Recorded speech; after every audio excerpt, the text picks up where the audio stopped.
Happy Monday friends. ఈరోజు మాకు ఆస్ట్రేలియాలో వేసవి కాలం మొదలైంది. డిసెంబర్ 1వ తారీఖు. అంటే ఇక్కడ క్యాలెండర్ ప్రకారం 4 భాగాలను చేసి క్యాలెండర్ని ప్రతి 3 నెలలకి ఒక్కొక్క సీజన్ అనమాట. డిసెంబర్ 1 నుంచి ఏమో సమ్మరు, మార్చ్ 1 నుంచి ఆటమ్ ఆర్ ఫాల్, తర్వాత ఏమో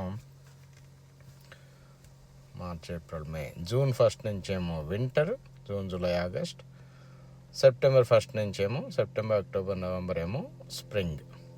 కానీ యాక్చువల్గా న్యాచురల్గా జియోగ్రాఫికల్గా డిసెంబర్ 23 నుంచి ఇక్కడ వేసవికాలం మొదలవుతుందన్నమాట. ఎందుకంటే సమ్మర్ సాల్స్టిస్ వచ్చేసి 22nd of December జరుగుతుందన్నమాట.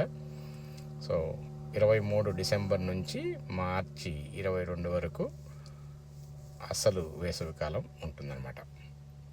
Hope this helps.